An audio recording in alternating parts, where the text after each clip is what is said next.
Bonjour à tous, on est ravis de vous retrouver ce matin dans la maison du Seigneur. J'espère que vous êtes aussi heureux que nous d'être ici présents. Voilà, pour commencer, on va se rappeler encore une fois de l'Écriture. Romains 3,23 nous dit car tous sont péchés et sont privés de la gloire de Dieu. Et heureusement que la lettre de Paul en ce verset ne s'arrête pas là, parce qu'il continue en disant et sont gratuitement justifiés par sa grâce, par le moyen de la rédemption qui est en Jésus-Christ. Car c'est lui que Dieu a destiné par son sang à être pour ceux qui croiraient victime propitiatoire, afin de montrer sa justice, parce qu'il avait laissé impunis les péchés commis auparavant, au temps de sa patience. Amen. Amen. Et ce matin, c'est en remerciement et en reconnaissance de cette miséricorde, de cette grâce que Dieu nous a fait, que nous allons chanter pour rendre gloire à Dieu et l'adorer pour le sacrifice donné par son Fils pour nous justifier. Alors pour commencer, courbons nos têtes dans la prière. Merci de ton destin de nous emmener pendant ce temps. Dieu de bonté, nous sommes ravis donc d'être encore dans ta maison, Seigneur, ce matin. Nous voici devant toi et nous voulons juste faire ta volonté, Seigneur. Ce matin, nous prions pour tous les malades, Seigneur. Nous demandons que tu assistes à chaque malade en ce moment, que ce soit à la maison ou à l'hôpital, Seigneur. Tu es le Dieu qui guérit. Nous prions et nous nous rappelons spécialement de notre sœur Nadine et d'autres que je ne sais pas, tu les connais mieux que moi, Seigneur. Nous prions et nous te remettons donc tout ce que nous allons faire, Seigneur, ce matin dans ta maison.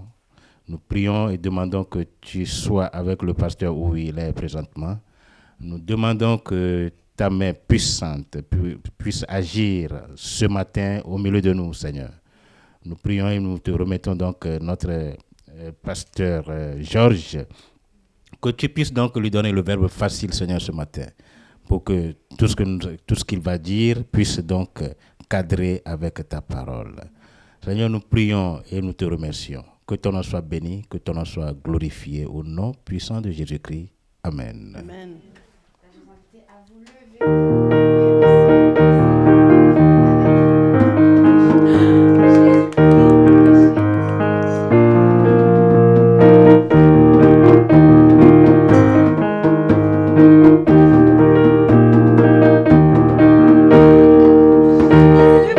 Mon péché car il m'aime, j'ai compris alors son amour. Je reçus mon sauveur en moi-même et je fus délivré dès ce jour. Chante gloire, chante gloire, chante la gloire de Dieu, roi des rois. Chante gloire, chante gloire, chante Jésus notre roi. Pris mon péché car il m'aime, j'ai compris alors son amour. J'ai reçu mon sauveur en moi-même et je fus délivré dès ce jour. Chante gloire, chante gloire, chante la gloire du roi des rois. Chante gloire, chante Jésus notre roi. Amen. Je vais vous demander de lire avec moi 2 Timothée 3, verset 16. Tous ensemble. Toute écriture est divinement inspirée et utile pour enseigner, pour convaincre, pour corriger et pour former à la justice. On va le relire encore une fois. 2 Timothée 3, 16. Toute écriture est divinement inspirée et utile pour enseigner, pour convaincre, pour corriger, pour former à la justice. Amen. Donc 2 Timothée 3, 16. Toute écriture est divinement inspirée et utile pour encourager, enseigner, pour convaincre, pour corriger et pour former à la justice. Désolée. C'est le verset que nous avons médité cette semaine. Oui. Voilà, nous allons continuer à l'étudier parce que c'est important de graver la parole du Seigneur dans notre cœur. Chantons ensemble notre prochain chant, Je chanterai.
l'essentiel. Je chanterai en l'honneur de son nom. Toute ma vie, je redirai que tu as donné ta vie. Toute ma vie, je redirai que tu as payé le prix. Toute ma vie, je redirai que je ne vis que pour lui. Je chanterai gloire à l'Éternel. Je chanterai louange à son nom. Je chanterai Dieu, mon essentiel.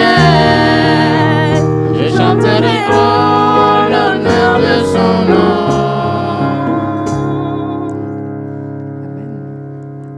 Prochain chant, merveilleuse histoire.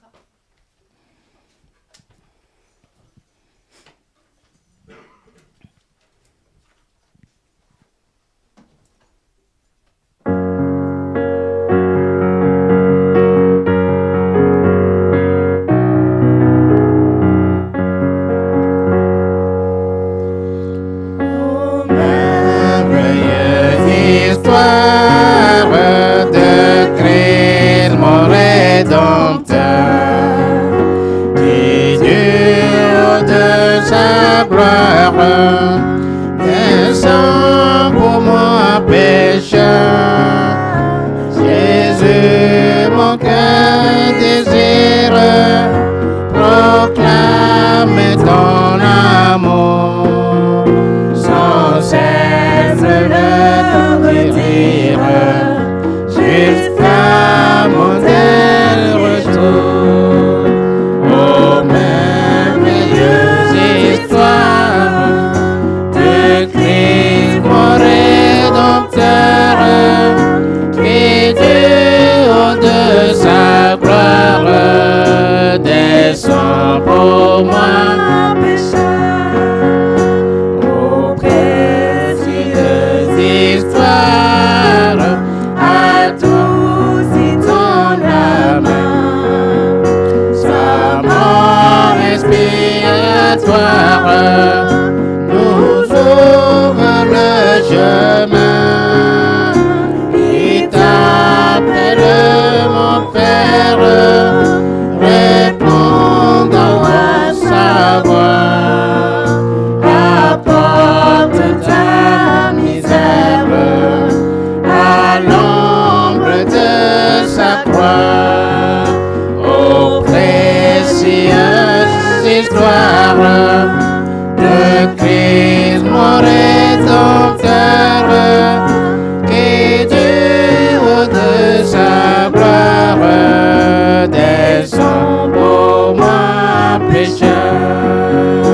Oh, chère et sainte histoire, pauvre enfant racheté par ta grande victoire, dans le ciel emporté, là-haut devant ta face, comblé de ta faveur.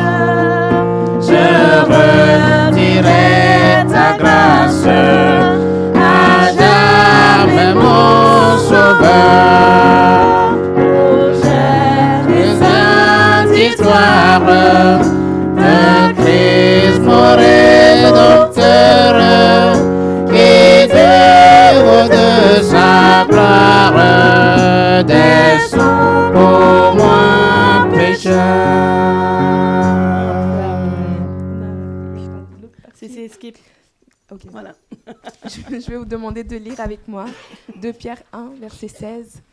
Car ce n'est point en suivant des fables composées avec artifice que nous vous avons fait connaître la puissance et la venue de notre Seigneur Jésus-Christ.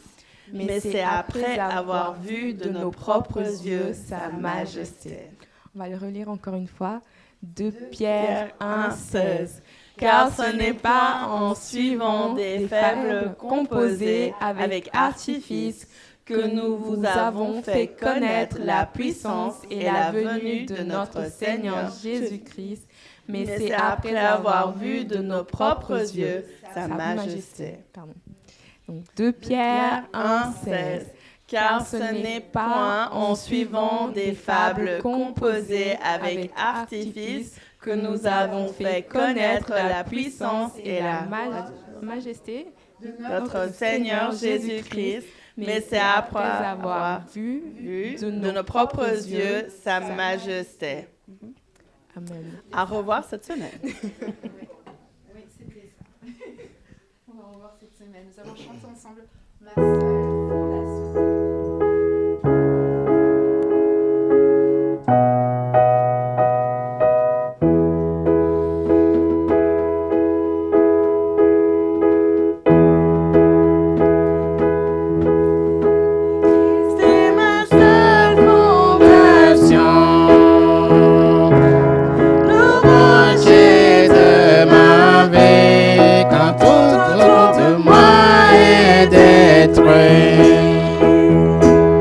On lui est mon appui, car j'ai mis ma foi en Jésus.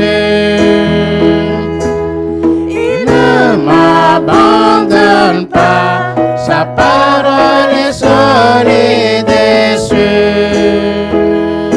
Il me laissera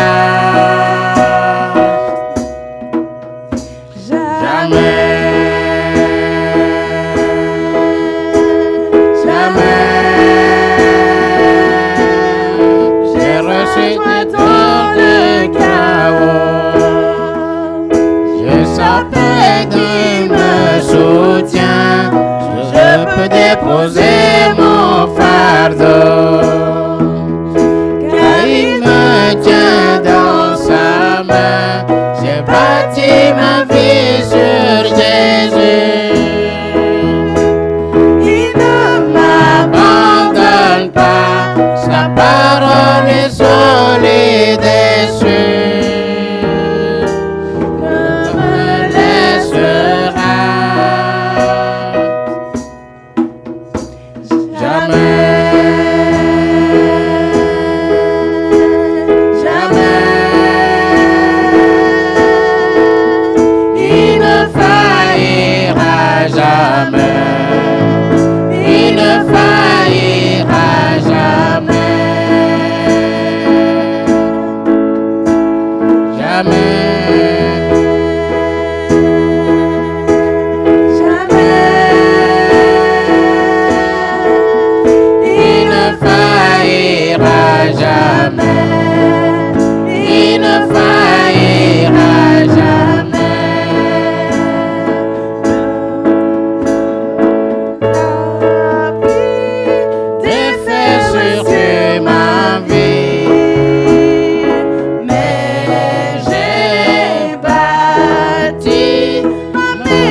merci d'avoir permis qu'on soit présent avec toi aujourd'hui.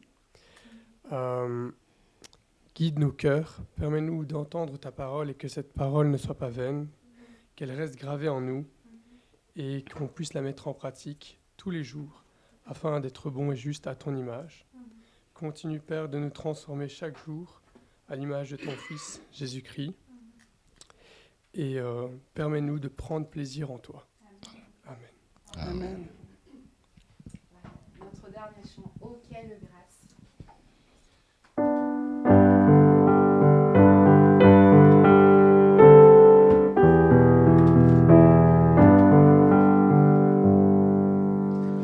Oh, quelle grâce il a fallu pour que ma pauvre main ce soit héritier du salut de la gloire sans fin.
Bonjour.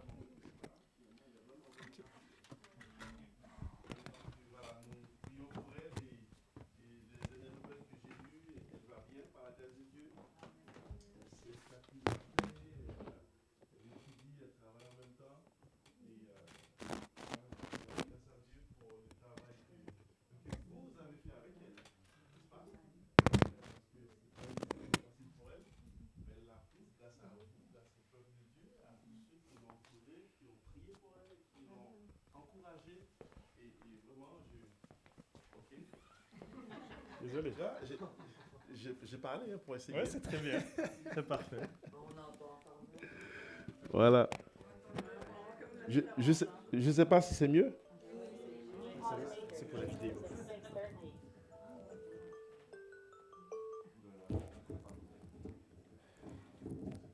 Oula. Voilà. Voilà. Parfait. Merci. Est-ce que ça va mieux? Bon. Gloire à Dieu, gloire à Dieu. On va y arriver, on va y arriver. On va y arriver, j'en suis certain. Notre Dieu, il est bon, il est grand. Et donc, voilà, effectivement, ça va beaucoup mieux, je l'avoue. Donc voilà, on continue de prier pour elle et puis pour notre famille. D'accord? Donc vous savez que notre Dieu, c'est lui qui a dit que je vous montrerai la voie que vous devez suivre, n'est-ce pas? Et donc à partir de là, on doit se laisser faire. Vous savez, souvent je dis aux gens, une fois qu'on a dit oui au Seigneur, on ne sait pas jusqu'à où il nous emmènera. Et qu'est-ce qu'il va en faire avec ce oui? Mais on a besoin de lui dire oui et le laisser conduire et faire les choses selon sa volonté, n'est-ce pas? Donc c'est déjà apprendre à dire oui à notre Dieu. Mais ce matin, c'est un privilège d'être avec vous. Donc on va pouvoir continuer je ne vais pas dire cette étude, mais en tout cas cet enseignement qu'on a commencé il y a bien quelques mois. Je crois que la dernière fois c'était en décembre, si mes souvenirs sont bons. Et si j'ai quelqu'un de bonne mémoire ici, c'était quel était le livre qu'on avait pris la fois dernière? Au moins le livre. Oula. Ésaïe, non. D'accord. Donc, il me faudra faire une révision. On avait prêché dans Matthieu. Dans Matthieu chapitre 13, et plus précisément. Et donc, on avait parlé effectivement du semeur, la parabole du semeur qu'on avait pris ensemble. Et donc, on va continuer ce matin et dans cette même lancée et puis approfondir un peu cet enseignement, ce que cette parole de Dieu nous dit et ce que Dieu veut nous enseigner à travers cet enseignement. Et donc, on va continuer dans c'est un chapitre extraordinaire, l'un des merveilleux chapitres de la Bible. Et donc, ce Matthieu 13, qui contient vraiment de très belles, de grands enseignements pour vous et pour moi-même. Et donc, ce matin, je vous prie de vous lever. On va faire cette petite lecture dans Matthieu chapitre 13.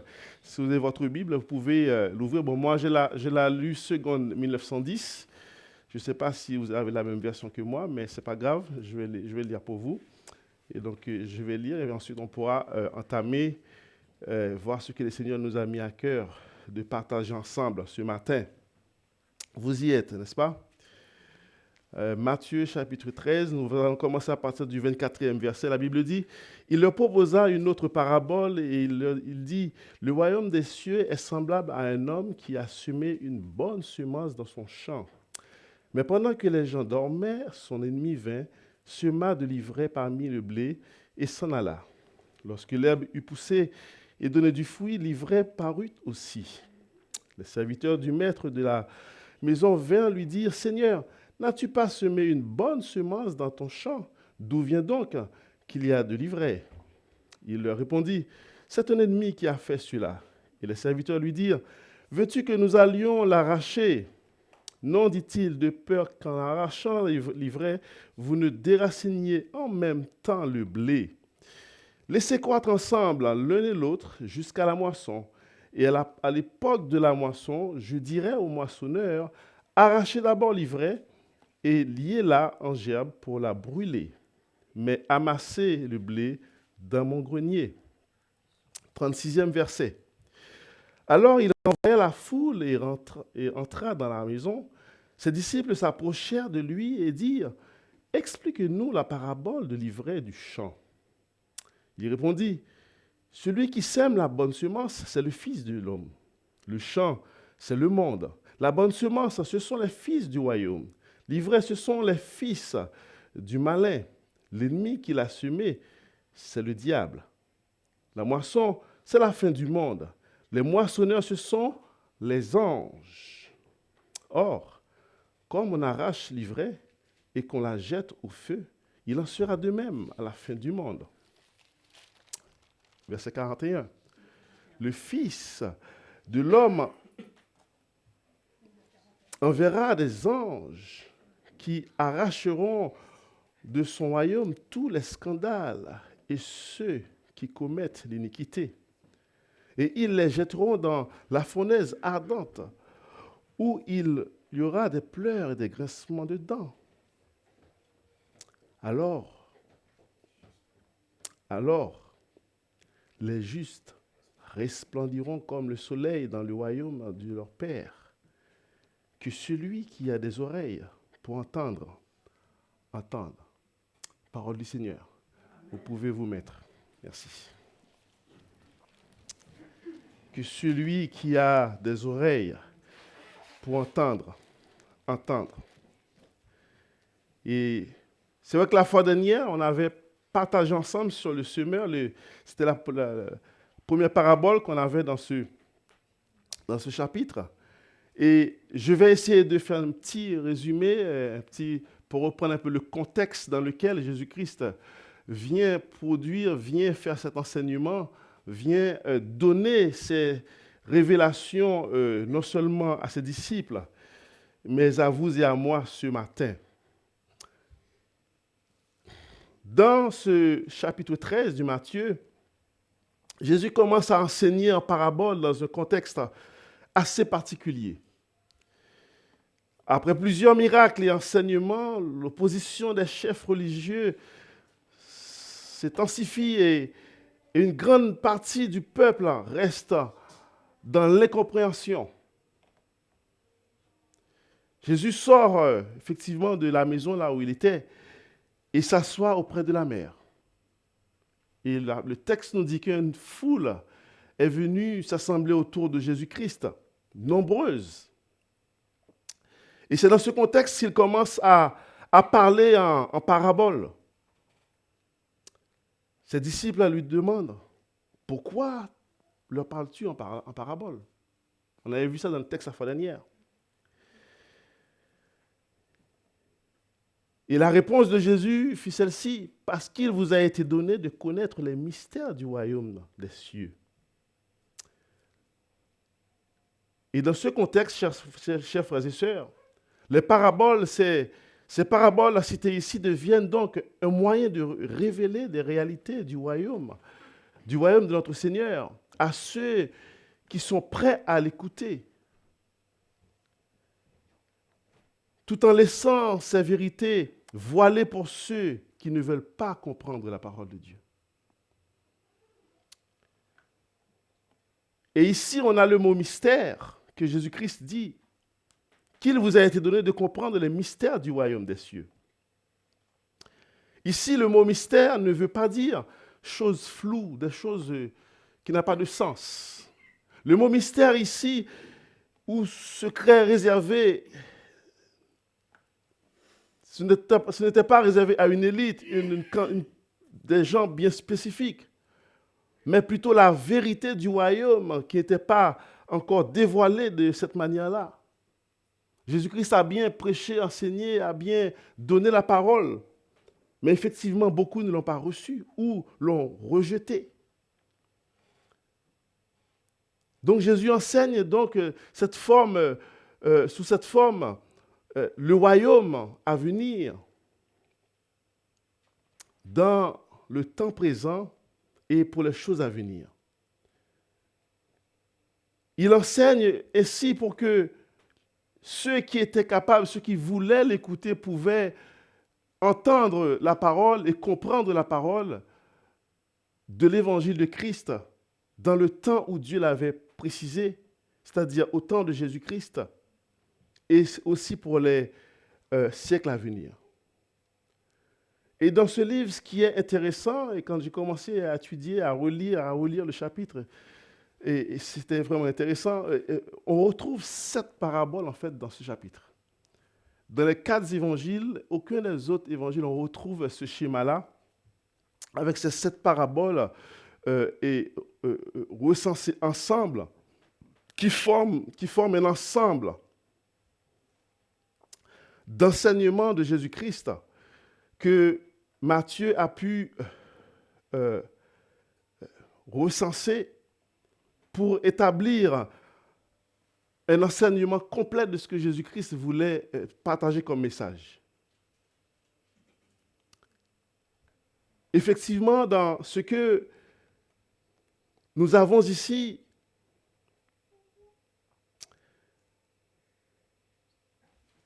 Matthieu a divinement inspiré, a recensé ces paraboles pour, en genre de canon, pour donner un message, on va dire, du commencement à la fin, du commencement de ce que Jésus-Christ avait enseigné, jusqu'à ce qu'il revienne. Et la fois dernière, vous et moi, on avait vu la parabole du semeur, et on avait vu la différence entre entendre et écouter, vous vous souvenez? Entendre pour vraiment écouter. Donc, c'était la première parabole du chapitre et était celle du semeur. Jésus, ici, décrit effectivement ce semeur, donc le Fils de l'homme, qui a répandu la semence, laquelle tombe sur 4 types de terrains. Le chemin, le sol pierreux, les épines et la bonne terre.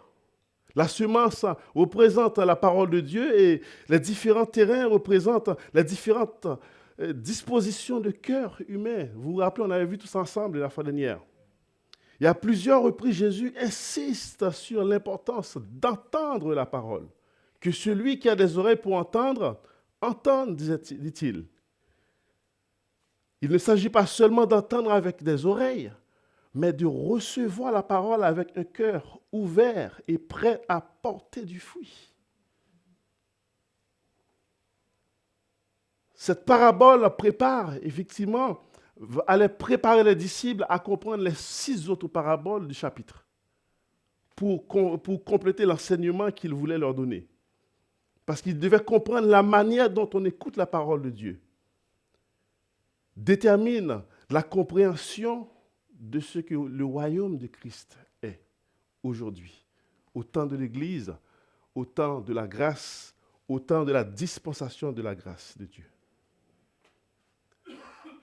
Et à travers la parabole de l'ivraie, la deuxième que nous allons voir ce matin, se trouve aussi l'enseignement du royaume invisible, mais un royaume bien réel. Et nous allons prier pour remettre ces moments dans les mains du Seigneur. Oui, notre Dieu, notre bon Père Céleste, je veux, Seigneur Dieu, humblement cet instant de venir vers toi, Seigneur, avec mon petit test, Seigneur. Et je veux redire cette parole en cet instant, Seigneur, que tu augmentes et que moi je diminue. Et que, Seigneur Dieu, tu puisses parler, Seigneur Dieu, à ma place. Que ma bouche, Seigneur Dieu, ne soit que ma bouche, mais que toi, tu puisses l'utiliser pour que chaque parole qui en sortira soit ce que toi, tu voulais dire à ton peuple ce matin. Seigneur, merci pour ta grâce. Merci pour ton amour. Merci pour le privilège de l'Évangile, le privilège de te servir, le privilège d'être enfant de Dieu, le privilège d'être un sauvé, le privilège d'être servant, serviteur, le privilège de ce que, Père Saint, tu es mort pour que nous soyons sauvés, réconciliés avec le Père Céleste. Et puis toutes les autres bénédictions que nous avons en toi. Merci, Père, pour cela. Ce matin, nous pensons à tous ceux qui sont dans cette salle et nous pensons aussi à tous ceux qui ne peuvent pas être dans cette salle, qui sont malades ou qui, pour d'autres raisons, qui ne peuvent pas être présents. Nous pensons et nous prions, Père Saint, pour eux et que tu puisses les accompagner là où ils sont, Seigneur. Je vais penser aussi à Pasteur Taylor, peut-être au moment même où je parle, est en train de prêcher à Bruges, Père Saint. Je te demande de l'accompagner, que ton Saint-Esprit, Seigneur, Dieu, parle en lui, comme ici, mais aussi comme dans tous les endroits où ton Église, Seigneur Dieu, ton évangile est enseigné et prêché ce matin. Et que ce jour soit un jour de salut pour beaucoup de ceux qui encore sont sur le fence, sont en train de réfléchir à savoir quel chemin dois-je choisir. Donne-nous, Père Saint, de choisir le chemin et toi, qui mène à la vie éternelle, Seigneur. Merci pour ta grâce ce matin. Merci pour ton amour ce matin. Parle à nos cœurs et que ton Église soit édifiée ce matin. Je te demande tout cela au nom de ton Fils Jésus-Christ, notre bien-aimé Sauveur. Amen.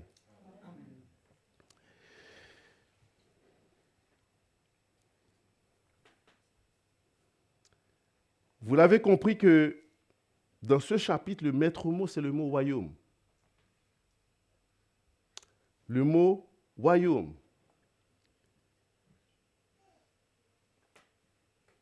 Jésus enseigne que le royaume de Dieu est une réalité pleinement existante,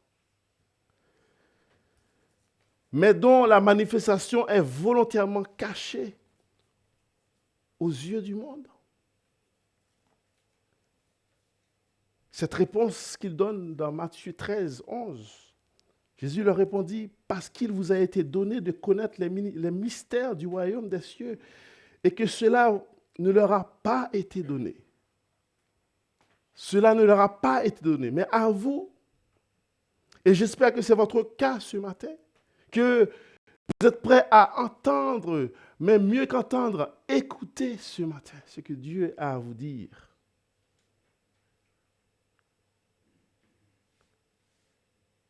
Le royaume est bien réel, mais il n'est pas accessible à tout le monde. De la même manière, il se révèle à ceux qui écoutent avec foi et reste fermé à ceux qui restent dans une lecture seulement extérieure de la foi. Au cours de la semaine, j'écoutais des journalistes en regardant le journal du soir et puis j'entends ceux d'entre eux qui citaient la parole de Dieu, qui citaient la Bible, qui prenaient des histoires de l'Ancien Testament pour essayer de comprendre ce qui se passe aujourd'hui.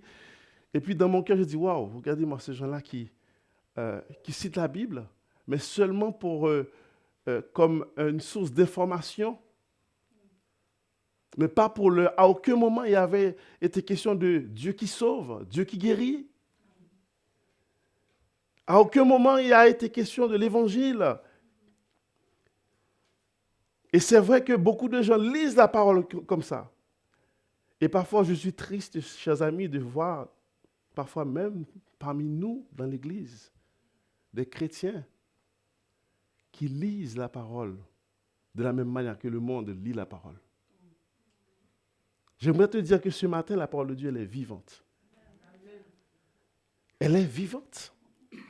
Lorsqu'on s'approche de la parole de Dieu, on doit réaliser que ces lettres que nous lisons, elles sont vivantes. Et c'est ainsi que le changement va commencer à se faire en vous et en moi.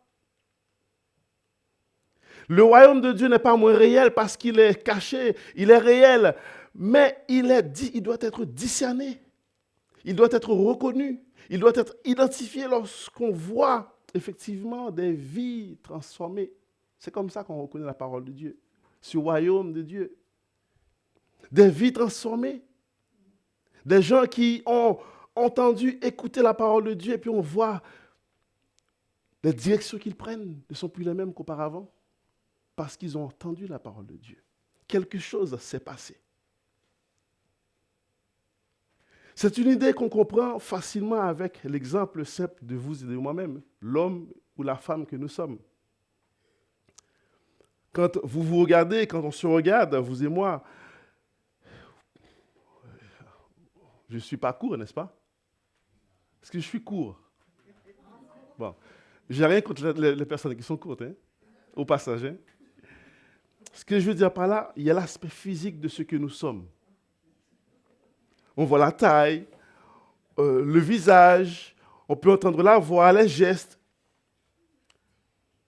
Mais vous ne voyez pas ce qu'il y a à l'intérieur. Vous ne voyez pas mes pensées. Je ne vois pas vos pensées.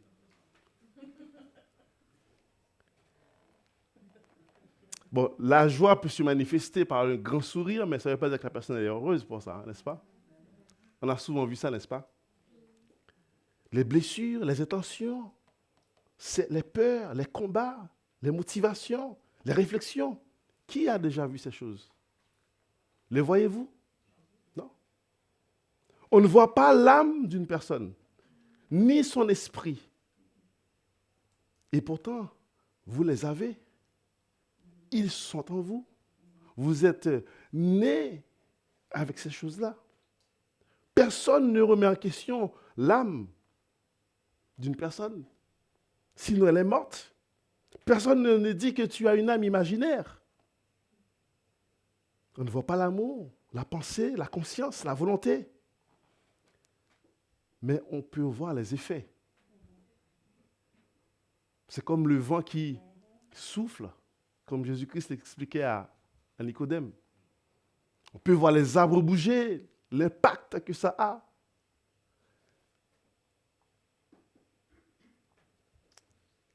De la même manière, chers amis, on ne voit pas extérieurement le royaume de Dieu, forcément. Beaucoup de gens se trompent lorsqu'on parle du royaume de Dieu. C'est vrai que les gens peuvent parfois être circonspects lorsqu'ils entendent ces choses-là. Mais effectivement, le royaume de Dieu n'est pas comme cet empire, ce grand bâtiment, le grand château qu'on peut voir ici-bas. Mais on voit les effets. On voit des vies changer. Il y a une autorité spirituelle qui est l'Esprit Saint, qui conduit aussi à l'obéissance au roi. Une vérité qui libère. Le royaume, chers amis, est donc réel. Mais il est caché dans sa forme publique. Le royaume présent est présent, mais non visible. On a ce texte dans Luc chapitre 17, versets 20 à 21, où les pharisiens demandèrent à Jésus quand viendrait le royaume de Dieu. Et il leur répondit, le royaume de Dieu ne vient pas de manière à frapper les regards. On ne dira point, il est ici ou il est là. Car voici le royaume de Dieu est au milieu, chers amis, de vous. Est au milieu de vous. Ce verset montre clairement que le royaume n'apparaît pas d'abord comme un système visible, mais comme une réalité spirituelle déjà présente.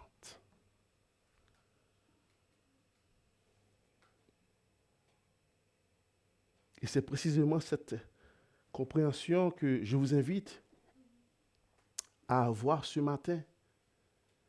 Cette compréhension nécessaire pour lire cette parabole de l'ivraie.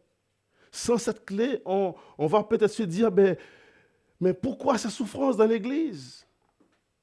Pourquoi est-ce que l'Église est parfois divisée? Pourquoi ce scandale dans l'Église? Dieu a échoué. Pourquoi cette souffrance? Là, c'est la manière visible de voir les choses. Effectivement, il y a des gens qui souffrent, même dans les églises. Il y a des maladies, des handicapés, des cancers. Il y a toutes ces choses-là aussi. Jésus-Christ est clair. Le royaume est là. Mais qu'il se déploie dans un temps, d'une manière de coexister, présenté par ce livret et ce blé.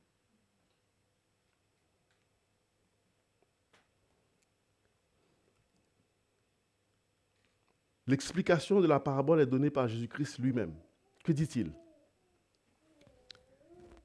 Jésus présente un homme qui sème une bonne semence, puis un ennemi vient semer l'ivraie. Les semeurs veulent intervenir, mais le maître dit non. Laissez-les croître ensemble, laissez-les grandir ensemble. Laissez-les grandir ensemble, dit-il. Le semeur est le fils de l'homme, le champ est le monde, le bon grain, ce sont les fils du royaume, l'ivraie, ce sont les fils du malin, l'ennemi, c'est le diable, et la moisson, c'est la fin du siècle. Et Jésus insiste sur la séparation finale. Quand il dit au verset 41, « Le Fils de l'homme enverra ses anges qui enlèveront de son royaume tous les scandales. »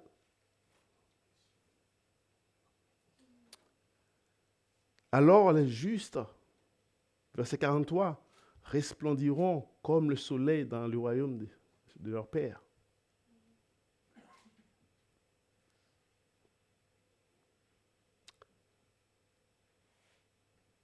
Dans Colossiens 3, verset 3-4, il dit « Car vous êtes morts et votre vie est cachée en Christ, en Dieu. Quand Christ, votre vie paraîtra, alors vous paraîtrez aussi avec lui dans la gloire. » La vie du royaume est décrite comme cachée pour le moment, mais elle sera révélée plus tard. Le moment venu. Chers amis, c'est ici, pour moi, l'une des plus belles phrases qu'on peut lire dans la Bible. Alors les justes resplendiront comme le soleil dans le royaume de leur Père.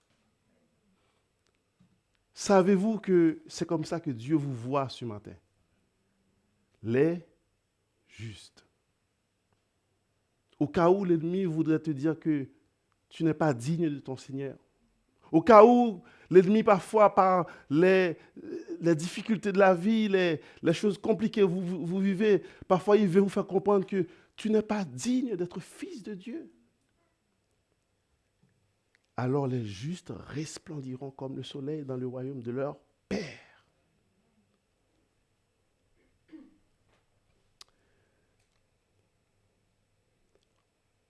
On voit des étapes dans cette image que Jésus-Christ donne dans son enseignement ici. Verset 24, effectivement, on voit cette implantation. La semence était pure. Une bonne semence, la Bible dit. On voit que le royaume commence par l'œuvre vraie de Dieu. Ensuite, on voit une infiltration. L'ennemi ajoute une contrefaçon, quelque chose de mauvais au milieu de ce qui est vrai. Ensuite, verset 26-29, on voit une coexistence. Et Dieu dit, non, laisse-les grandir ensemble. Là, ensemble, Jésus-Christ interdit la purification nous-mêmes. Il ne veut pas que ce soit vous et moi qui prenions la décision d'arracher le livret, même lorsqu'on sait que c'est ça. Il dit non, laissez croître ensemble. Tout à l'heure, on va voir un petit peu ce qu'on peut apprendre par cette parole de Jésus-Christ. Ensuite, on voit effectivement une attente. Le royaume, dans le verset 30, le royaume est présent, mais ce royaume est en croissance en même temps. Pour que le moment venu, le tri final puisse être fait. Verset 39-41, on voit effectivement l'intervention divine. Une séparation qui va se faire. Mais ça, ce n'est pas vous et moi qui allons le faire. Ce sont les anges de Dieu.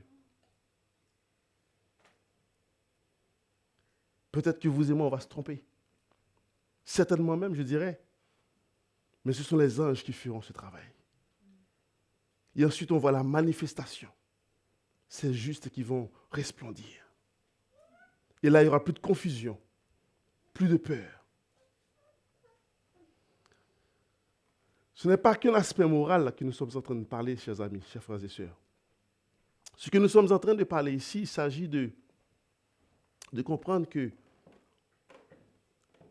on peut considérer que Dieu, parfois, nous laisse voir des choses négatives pour que vous et moi, nous comprenions ce que Dieu ne veut pas que nous soyons.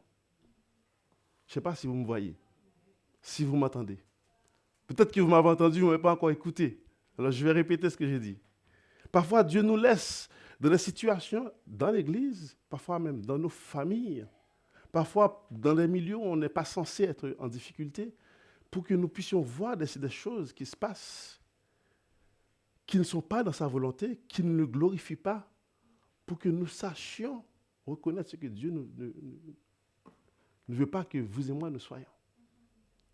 Pour que nous sachions discerner quelle est la volonté de Dieu. Paul dit, ce qui est agréable et parfait.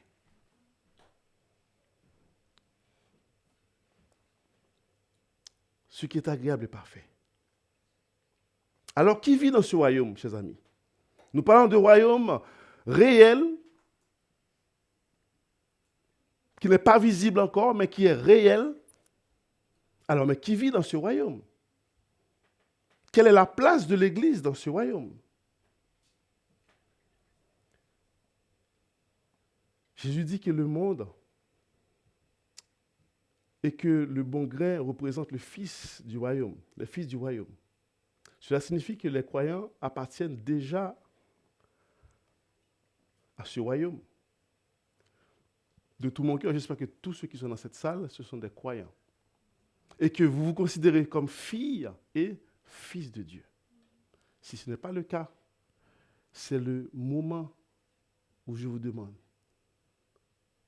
de venir à Christ, d'accepter sa parole, d'entendre qu'il est le Sauveur et qu'il a donné sa vie au bois du calvaire pour que vous et moi soyons sauvés, pour que vous puissiez bénéficier de ce que ce royaume nous réserve. Parce que je peux vous garantir que sans cela, comme cette population, comme cette foule, vous ne saurez pas faire la différence entre ce qui est vrai et ce qui n'est pas vrai. Nous ne saurons pas ce qui est vérité et ce qui n'est pas vérité. C'est pour ça que Jésus-Christ veut que son peuple soit enseigné. Au passage, ce que je vais dire, c'est que dans la lecture que j'ai faite, vous verrez que les disciples posent une question à Jésus-Christ au verset 36. Alors il renvoya la foule et entra dans la maison. Ses disciples s'approchèrent de lui et dirent, « Explique-nous la parole de l'ivraie du champ. » Pourquoi? Ils posent une question à Jésus parce qu'ils veulent savoir. Le texte ne nous dit pas que le peuple a posé la question. Le texte ne nous dit pas que les autres qui étaient là, les pharisiens, les sadducéens, tous ces hommes-là qui étaient là, ils n'ont pas posé de questions pour savoir ce que Jésus-Christ est en train de leur dire à travers ces paraboles. Si je vous dis quelque chose qui est incompréhensible, à un moment donné, vous me posez une question. Georges, je n'ai pas compris ce que tu as dit. Qu'est-ce que tu veux dire par cela? Chose, n'est-ce pas, basique? Mais ça, c'est lorsqu'on est curieux de savoir. C'est lorsqu'on veut savoir, on a le désir de savoir un certain nombre de choses. Et donc, on pose la question. On se renseigne, on s'enseigne. C'est ce qu'on a dit ce matin. Toute écriture est inspirée de Dieu, utile pour enseigner, pour convaincre, pour corriger, pour, vous avez dit, former, mais dans la version 1910, c'est marqué pour instruire dans la justice, afin que l'homme de Dieu ou la femme de Dieu soit propre à toutes bonnes œuvres. On doit poser la question, on doit s'instruire de la parole de Dieu. Et ils ont posé la question ensuite parce qu'eux-mêmes n'avaient pas tout compris. Je me rappelle encore de Pierre qui prêche lorsqu'il y en a eu au moment de la Pentecôte, effectivement, et il prêche cette parole du prophète Joël, et puis les gens lui disent après, Pierre, mais frère, que ferons-nous? Et il leur dit, vous devez être baptisés au nom du Père, du Fils et du Saint-Esprit, et vos péchés seront pardonnés. C'est important de poser la question, d'être curieux, je dirais même plus, d'être simplement un étudiant de la parole de Dieu.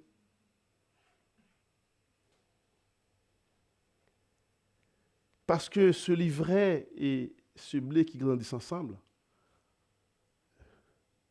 se ressemblent, mais ils ne sont pas les mêmes. Est-ce que vous êtes là ce matin? Ils grandissent ensemble, mais ils ne sont pas les mêmes. L'un sera amené à être allé au feu pour être brûlé, c'est ce que Jésus-Christ dit, et l'autre sera mis au grenier. Ceux qui se ressemblent ne sont pas forcément les mêmes, chers amis. Et c'est dans ça que nous sommes. Et c'est tout l'enseignement de ce royaume caché que nous parlons ce matin, où Jésus-Christ veut nous dire que c'est dans cette période-là que l'Église, au jour d'aujourd'hui, évolue. Dans une période où on a l'impression que tout est mélangé. Mais où est la vérité? Quelle est la vérité? Dans tout ce que nous entendons sur YouTube ou sur des sites Internet, quelle est la vérité dans tout cela? Qu'est-ce qui est blé? Qu'est-ce qui est livré? Si vous et moi, nous n'apprenons pas à écouter ce que Dieu nous enseigne, vraiment.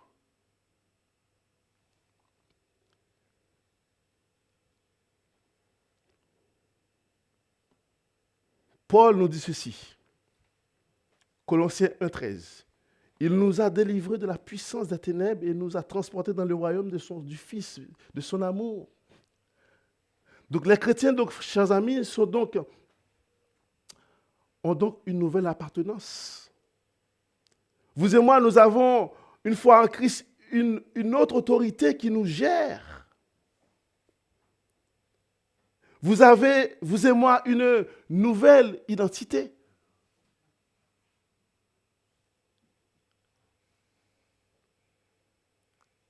Quelque chose s'est passé dans votre vie et dans la mienne. Nous sommes une nouvelle créature. Les choses anciennes sont passées et toutes choses sont devenues nouvelles, n'est-ce pas? Acte 26, 18, il dit que afin que tu leur ouvres les yeux pour qu'ils passent des ténèbres à la lumière, de la puissance de Satan à Dieu, pour qu'ils reçoivent par la foi en moi le pardon des péchés et l'héritage avec les sanctifiés. Voilà comment Dieu vous voit ce matin. Voilà comment Dieu nous voit ce matin. Voilà comment il nous considère ce matin. Si vous êtes en Christ. Si vous êtes en Christ. Si vous êtes en Christ, c'est votre cas ce matin. Sanctifié.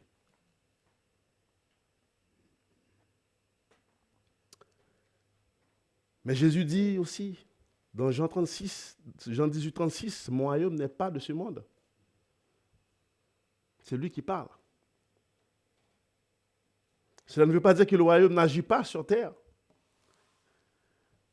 Cela ne veut pas dire que le royaume n'est pas en action. Mais sa source, sa nature, ses méthodes ne sont pas des méthodes mondaines. Pas comme nous voyons que le monde fait les choses. Ce n'est pas par la force, ni par la domination, ou les manipulations politiques, ou des choses comme cela, mais par la parole de Dieu, par l'Esprit Saint, et aussi par la conversion et l'obéissance qui suit. Là, nous pouvons savoir ce qu'est ce royaume de Dieu. Dans cette parabole du livret, ce n'est pas seulement que, effectivement, le mal qui vit qui coexiste avec le bien, c'est surtout un enseignement qui nous pousse à discerner ce que Dieu veut que nous comprenions dans cet environnement que nous vivons, dans la dispensation actuelle. Beaucoup d'églises ont bien commencé. Et à un moment donné,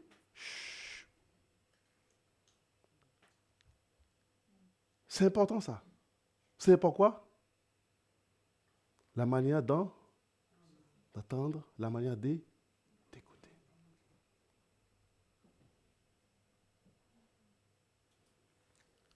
La manière d'approcher la parole de Dieu, la manière de la considérer, la manière de la vivre, la manière de la chérir, de l'aimer. Bon, je ne veux pas dire jusqu'à ce que la mort nous sépare. Parce que vous ne serez jamais séparés de la parole de Dieu, n'est-ce pas? C'est pour l'éternité. C'est merveilleux de savoir ce verset que vous avez appris ce matin, ce n'est pas pour maintenant. Là, c'est que de la pratique, là. C'est pour l'éternité. Vous n'oublierez pas ces versets lorsque vous serez dans le royaume de votre Père céleste. Au contraire, on aura encore plus de mémoire, plus de capacité. Je vous parlais tout à l'heure de coexistence. On voit effectivement, chers amis, que l'Église du Christ, au jour d'aujourd'hui, c'est ça l'enseignement de Jésus-Christ, là, qu'il veut enseigner. L'Église évolue dans une sorte de tension. L'Église, en général, il y a beaucoup de titres, hein, l'Église de Christ, l'Église de ci, l'Église de ça. Parfois, il n'y a même pas le mot Église, chacun décide d'avoir un nom. Bref, mais qui dit la vérité? Et toute la vérité et rien que la vérité. Qui c'est qui est avocat là dans la salle?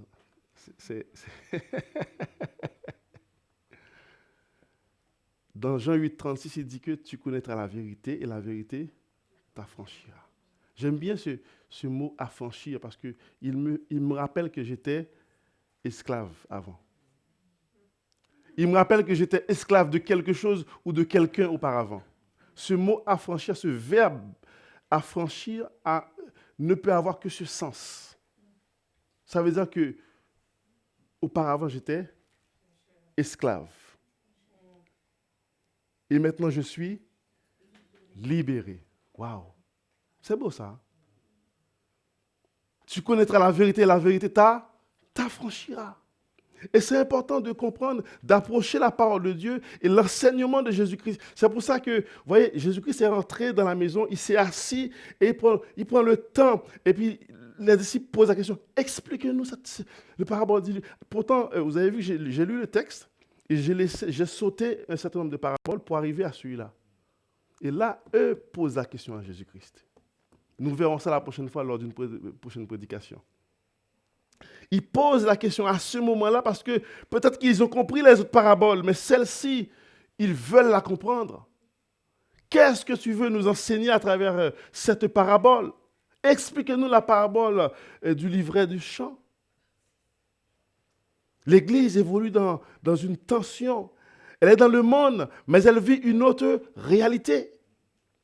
Jean 17, 15, 16 dit, « Je ne te prie pas de les ôter du monde, mais de les préserver du mal. Ils ne sont pas du monde. Vous n'êtes pas du monde. » Vous devez le réaliser. Nous ne sommes pas du monde. Est-ce qu'on peut le dire ensemble? Nous ne sommes pas du monde. Nous ne sommes pas du monde. Concrètement, cela signifie que l'Église est appelée à être un peuple du royaume dans un monde qui ne reconnaît pas encore le roi qui est en tête de ce royaume. Un environnement religieux parfois, mélangé, c'est vrai. Il y a toutes sortes de dénominations. J'aime pas, j'aime pas quand je prêche ou enseigner, j'aime pas prendre le nom des autres religions qui professent Christ aussi pour critiquer. J'aime pas faire ça. Parce que ça veut dire que quelqu'un qui ne connaît pas Jésus-Christ du tout, qui m'entend faire ça, dit, mais si entre eux ils ne s'entendent pas, c'est pas la peine que je vienne. Mais chers amis, ce matin, nous ne sommes pas là pour prêcher 50% de la vérité. Nous ne sommes pas là pour prêcher 70% de la vérité. Nous ne sommes pas là pour prêcher 90% de la vérité. Nous sommes là pour prêcher 100% de la vérité. Ça, c'est le problème que nous avons dans ce monde. C'est pour ça qu'on parle de livret, qu'on parle de blé.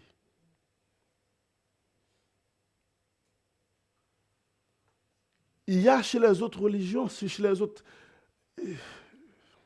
églises, des choses qui vont vous attirer. La musique, les belles voix, les chants, le bâtiment. C'est merveilleux. On est très bien accueillis. Est-ce que c'est mauvais tout ça? Non. Mais qu'est-ce qui est enseigné? Quelle est la parole qui est enseignée? Est-ce qu'on dit aux gens qu'ils sont pécheurs et qu'ils ont besoin d'être nés de nouveau pour être réconciliés avec Dieu?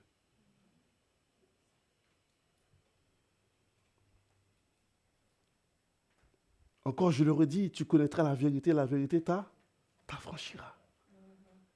Tu n'as pas besoin de savoir 70 ou 90% de la vérité, tu as besoin de savoir toute la vérité.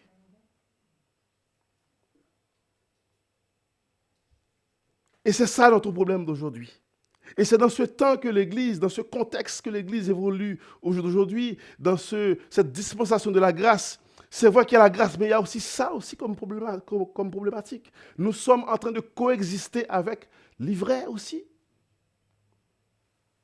Et vous et moi, nous devons savoir suffisamment la parole de Dieu. Nous devons connaître suffisamment la parole de Dieu. Nous devons nous attacher suffisamment à la parole de Dieu, à la prière. Nous devons la connaître suffisamment pour savoir discerner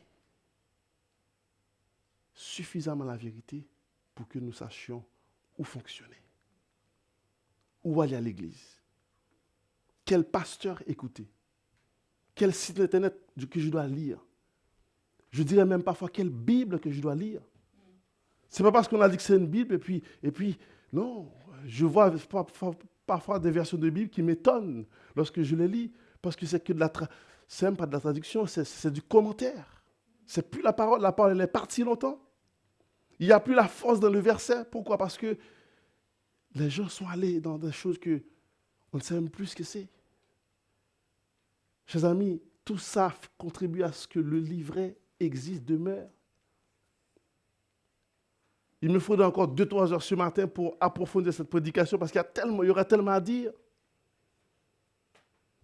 La coexistence entre le blé et le livret a des méfaits, mais aussi, paradoxalement, on voit la grâce de Dieu.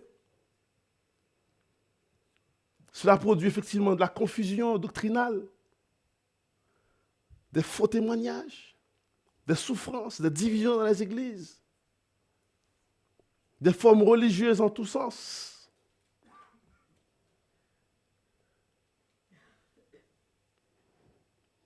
J'ai regardé un petit peu dans les commentaires, j'ai vu John Nelson Darby, j'ai vu Scofield, j'ai vu Lewis Perry, j'ai vu Schaeffer et Charles.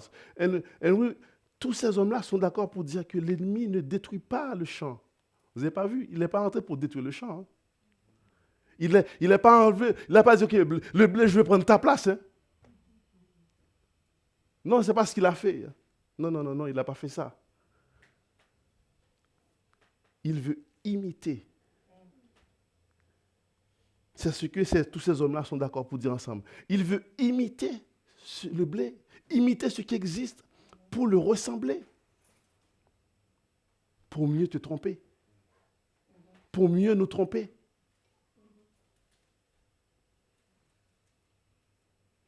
Pour mieux nous refroidir. C'est dans ce contexte que l'Église, les lettres écrites aux églises dans l'Apocalypse, on voit effectivement cette Église la plupart d'entre eux qui vont se refroidir. Pourquoi? Parce que ces histoires, des choses comme ça. Qui écoutait au jour d'aujourd'hui? Qui dit la vérité?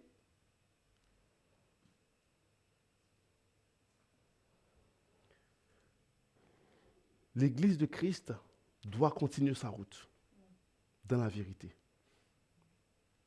avec la vérité. Ce n'est pas parce que l'autre dit Jésus-Christ qu'il dit toute la vérité de Jésus-Christ. Il faut faire attention. L'Église ne peut pas être ce mélange non discerné, mais il doit être un mélange discerné, comprise, pour que vous et moi nous sachions comment évoluer, comment vivre, comment grandir, comment donner gloire à Dieu. Vous savez, Dieu, peut-être que les hommes ne verront pas. Les enseignants, pasteurs, tout ça ne verront pas. Mais Dieu sait exactement ce qui est blé et ce qui est ivraie.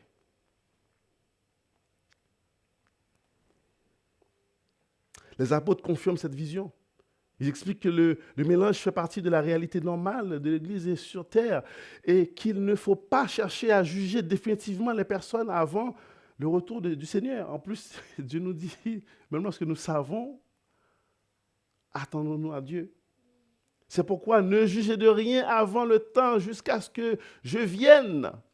vienne le Seigneur, qui mettra en lumière ce qui est caché dans les ténèbres et qui manifestera les desseins des cœurs. Alors chacun recevra de Dieu la louange qui lui sera due. 1 Corinthiens 4, verset 5.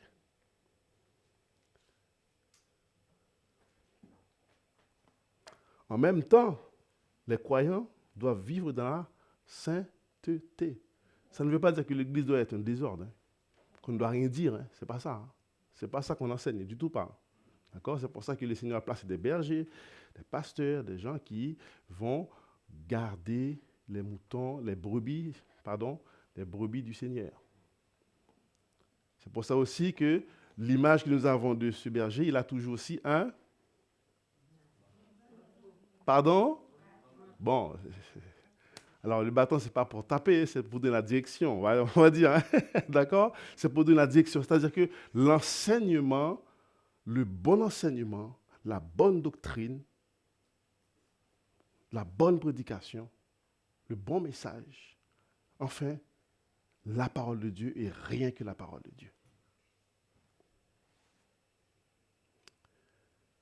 Alors, c'est quoi vraiment ce problème qu'on a trouvé, chers amis? J'espère que je ne suis pas trop long là. Ça va. Pourquoi ce problème? Pourquoi comment ça a pu se passer? Regardez voir dans Matthieu 13, verset 25. Qu'est-ce que le texte il nous dit? Pendant que les gens faisaient quoi? Oula, tout le monde a endormi là. Où sont les Bibles? Où sont les Bibles? Pendant que les gens dormaient, son ennemi vint, sema de l'ivraie parmi le blé et s'en alla. Je me rappelle que quand j'étais au collège, le professeur me disait que pour que tu commences à comprendre un petit peu un texte, il fallait déjà le lire au moins une dizaine de fois. Et ensuite, à la 10e fois, tu peux commencer à méditer dessus pour en saisir le sens parfois. Parfois, c'est facile, mais parfois, c'est plus compliqué. Regardez le texte, qu'est-ce qu'il nous dit? Mais pendant que les gens dormaient, le texte ne nous dit pas ses ennemis. Hein.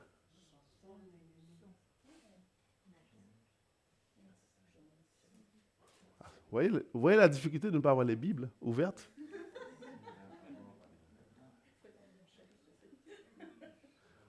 On a besoin, lorsqu'on vient à l'église, d'avoir, je suis désolé, mais de toute façon, Pasteur Taylor sera d'accord avec moi pour le dire, on a besoin d'avoir sa Bible avec soi, chers amis. Pas le portable, on a besoin d'avoir le livre. Lorsque Dieu était sur le mont Sinaï, il n'a pas donné un iPad au peuple. Il pourrait le faire. Hein? Il pourrait donner le dernier cri de l'iPhone hein, au peuple d'Israël. Mais qu'est-ce qu'il a fait? Il a écrit. Et lorsque Moïse est apparu avec le peuple, il est apparu avec des tablettes. Alors, tablettes, oh là là!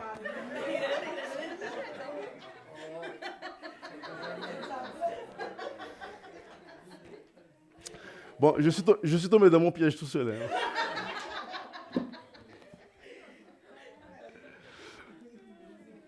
Bon, ça, je ne l'avais pas prévu, je vous assure. Mais sérieusement, ayez vos Bibles. Parce que moi, quand je prêche, je suis dans la parole de Dieu. Je suis sûr que ça doit faire tic, puisque certainement Pasteur Taylor a dû le dire, le redire depuis longtemps. C'est important parce que sinon, on ne suit pas, on ne peut pas suivre. Là, ce que je vais vous dire, là, c'est important. Le texte, il nous dit que pendant que les gens dormaient, son ennemi vint. Ce n'est pas marqué ses ennemis au pluriel, non. L'ennemi de qui, là, du coup, on parle? Pardon? De Dieu. Du Fils de l'homme qui a semé.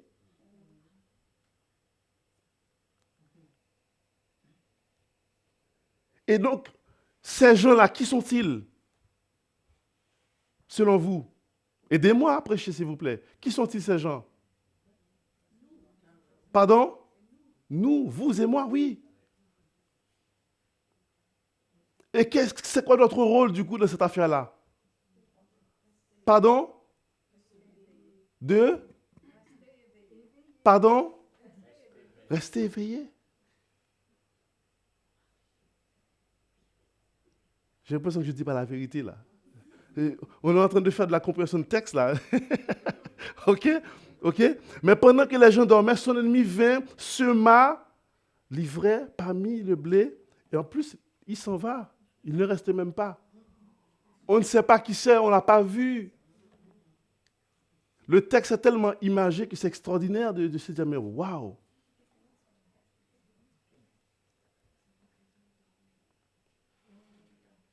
Alors, dormir ici, évidemment, lorsque Jésus-Christ dit ça, ceux qui écoutent juste comme ça, non, ceux qui entendaient ce qu'il disait, restaient dans entendre, mais les disciples, eux, ont écouté.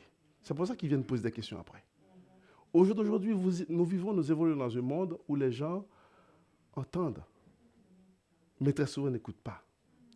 Et ça, en fait, si vous voulez, c'est le mal de l'Église aujourd'hui. Bon, je suis désolé de vous le dire, mais je dois prêcher jusqu'au bout. Si vous venez sans Bible, vous allez faire qu'entendre et vous n'écouterez pas. Et là, je suis sérieux. Ayez vos Bibles. Parce que, vous savez, j'aime bien cette image dans Actes des Apôtres, chapitre 16, je crois, chapitre 16.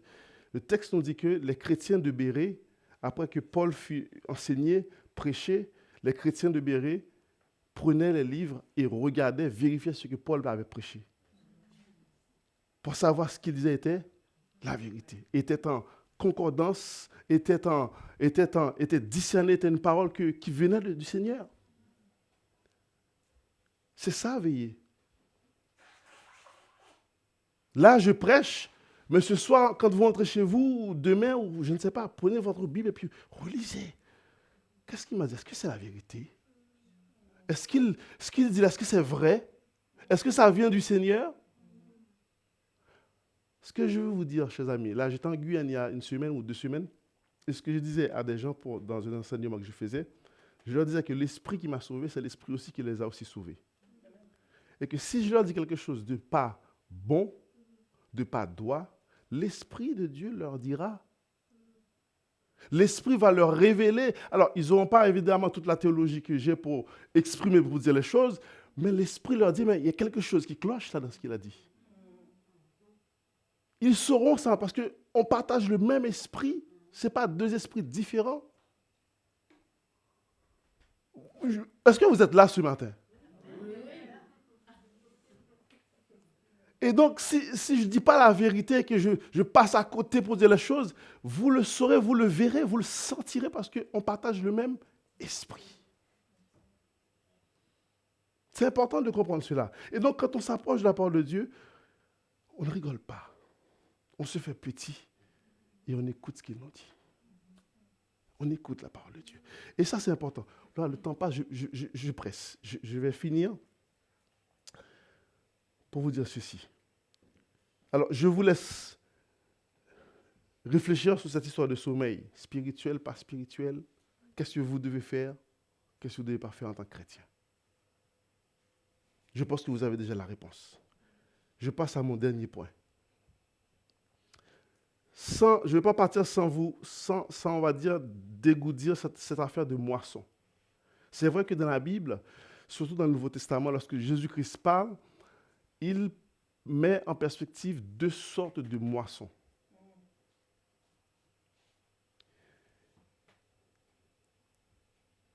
Il est important de ne pas confondre 2 usages de ce mot moisson dans la Bible, surtout lorsque Jésus-Christ l'emploie. La moisson, ce que vous connaissez le plus souvent dit, ou répété, ou enseigné, ou prêché ici même dans cette église, la moisson du salut.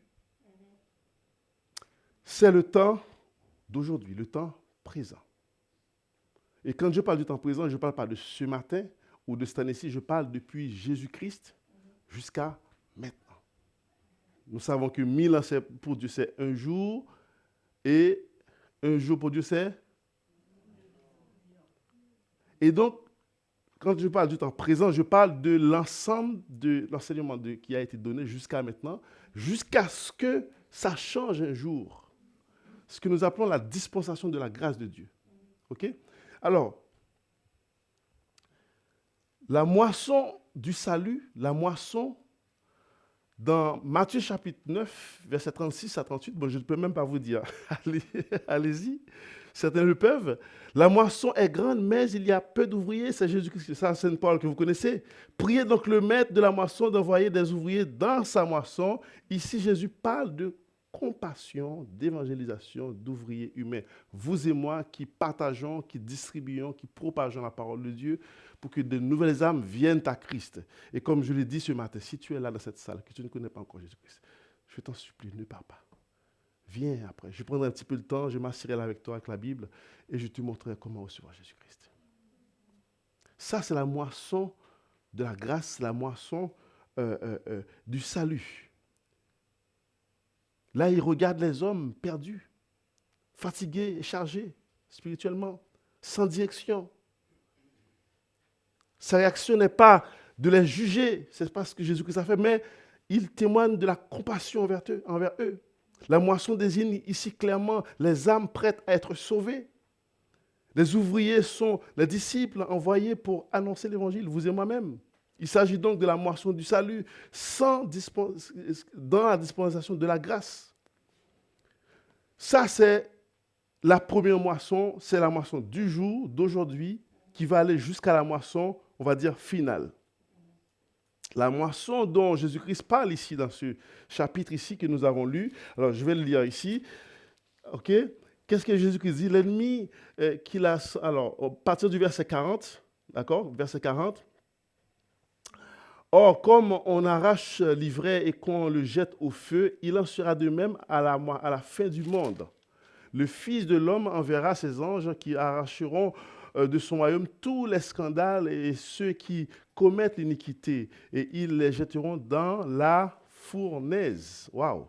Dans la fournaise ardente, où il y aura des pleurs et des grincements de dents. Alors les justes resplendiront comme le soleil dans le royaume de leur Père en ce moment-là. Que celui qui a des oreilles pour entendre, entende. Ça, c'est la moisson finale.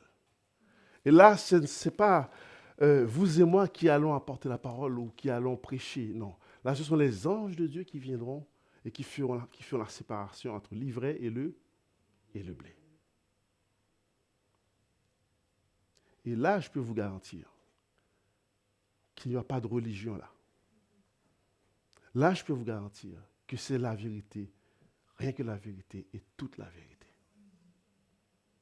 Eux sauront exactement ceux qui prêchaient, enseignaient et disaient la vérité. Et je veux souligner que vous et moi, nous ne sommes pas parfaits. Nous ne sommes pas des gens parfaits, non. Nous ne sommes pas des chrétiens. Beaucoup de gens enseignent là que les chrétiens, une fois que tu es sauvé, tu es...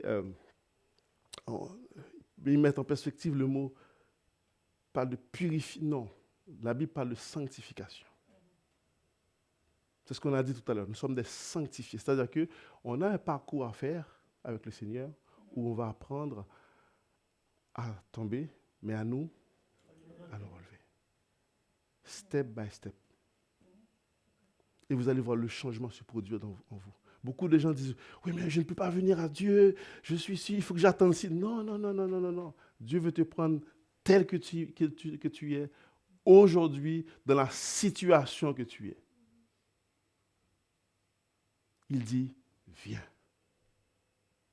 Et là, lui, il va te prendre. Comme de la pâte à modeler, il va travailler. Je peux vous garantir que l'homme que vous voyez là devant vous n'est pas du tout celui il y a, je ne sais pas, des années, si vous me voyez, c'était autre chose. Et c'est pareil pour, j'en suis certain, beaucoup d'entre vous, et beaucoup d'autres chrétiens dans le monde entier. Et c'est ça la sanctification, c'est ça le parcours que Dieu veut faire avec toi.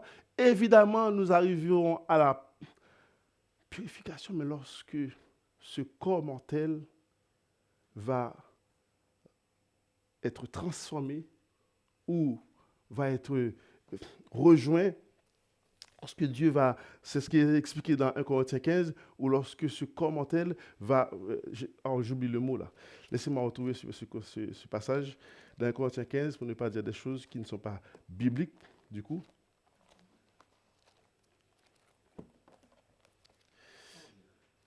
Pardon? Oui, changer, transformer, mais allons dire la chose complètement. Alors, dans 1 Corinthiens 15, alors, à partir du verset 51.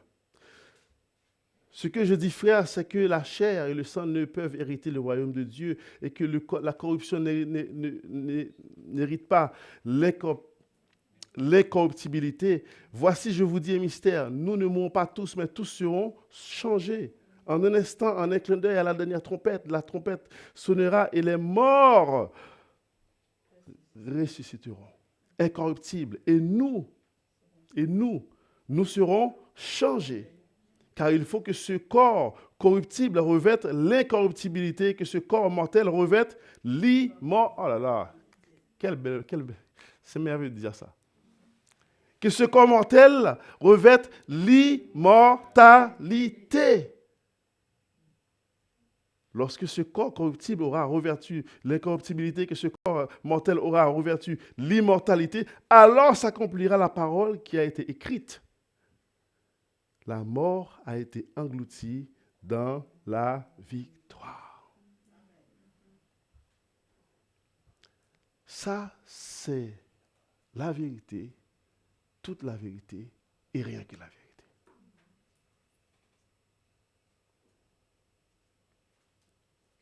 Et j'ai besoin qu'on me prêche ça. J'ai besoin qu'on m'enseigne ça. J'ai besoin d'entendre ça lorsque je vais dans une église. Parce que c'est la promesse de Dieu. C'est vers ça que je contends. Lorsque je passe par des moments difficiles, je relis ce texte, alors je reconsidère ma situation. Parce que je sais qu'elle sera que passagère. Alors je lui ai dit, je m'arrête ici. S'il y a quelqu'un dans cette salle qui n'a pas cette totale assurance du salut, qui n'est pas certain que ce message lui parle vraiment dans un sens où son cœur peut totalement l'accepter, le recevoir, alors, Dieu ne dit pas que tu es livré ce matin, attention. Il veut que ta manière de l'écouter change pour que tu reçoives la vérité dans toute sa plénitude. Et alors, ta vie va commencer à changer. Il n'y a rien que tu puisses être, que tu as pu faire, qui ne peut pas être transformé, changé. Que Dieu ne peut pas guérir, effacer. Il n'y a rien que tu puisses avoir fait. Dieu peut tout. Ce matin, en arrivant ici avec mon épouse, on écoutait un message de Pasteur Chapel, justement. Et l'une des questions qui était posée dans sa prédication, c'était « Qu'est-ce que Dieu ne peut pas faire ?» Qu'est-ce que Dieu ne peut pas faire? Il peut te sauver si tu le veux ce matin. Il peut te guérir si tu le veux ce matin. D'abord spirituellement, on verra physiquement. Mais Dieu peut tout. Prions le Seigneur. Notre bon Père Céleste, je veux, Seigneur Dieu,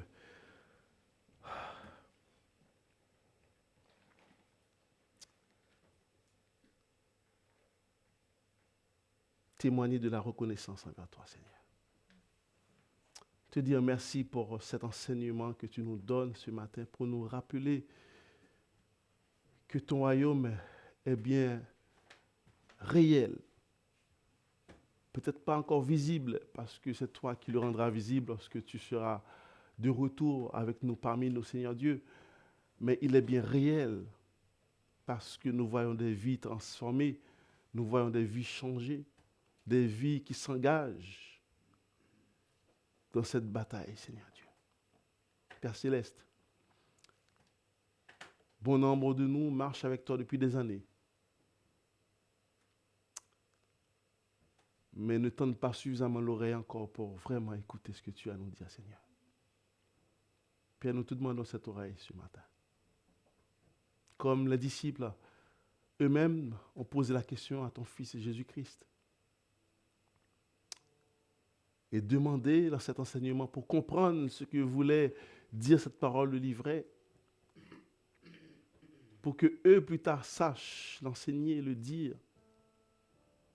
Nous te le demandons aussi ce matin, Seigneur Dieu.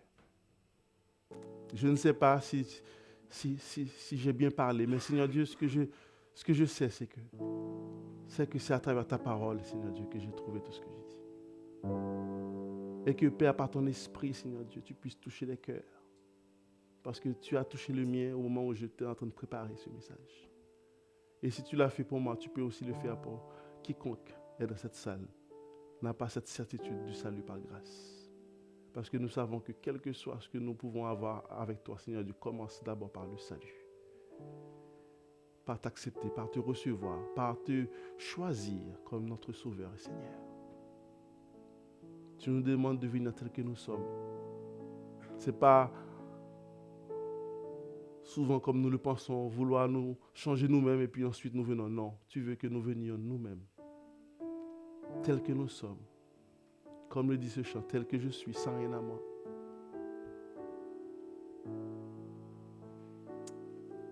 Oui, Seigneur Dieu, sans rien à moi, sans rien à nous, Seigneur Dieu. Nous voulons venir à toi ce matin. Et ceux qui te connaissent déjà, qui marchent avec toi, Seigneur Dieu, accorde-leur, Père Saint, de penser, de réfléchir, Seigneur Dieu. Accorde-leur de méditer cette parole ce matin, comme le faisaient les chrétiens de Béret, Seigneur Dieu. Parce que la parole était importante pour eux. Et comme elle est importante pour nous ce matin, Seigneur. Seigneur, merci pour ta grâce.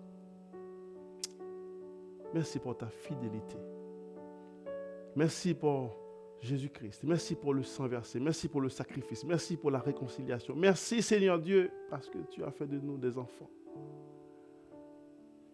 Merci parce que nos noms, Seigneur Dieu, peuvent être inscrits dans le livre de vie pour l'éternité. Père, c'est là ma prière ce matin. C'est là mon espérance ce matin, en toi. Et en toi seul, Seigneur. Au nom de Jésus-Christ, je te prie. Amen.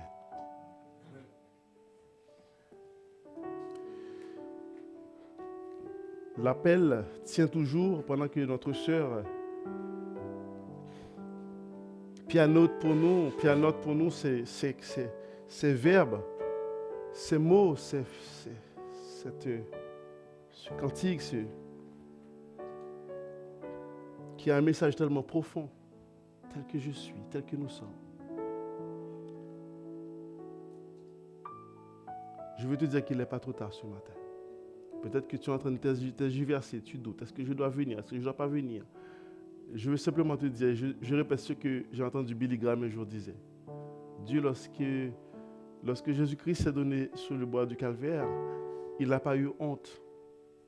Il a accepté tout en public. Et c'est en public qu'il a tout fait. Et c'est en public qu'il t'appelle. Et c'est en public ce matin qu'il veut que tu viennes à lui aussi. Tu peux le faire devant ton lit, ça marche aussi. Mais c'est maintenant que tu as entendu la parole de Dieu. C'est maintenant que tu es en train de tergiverser, de douter de toi.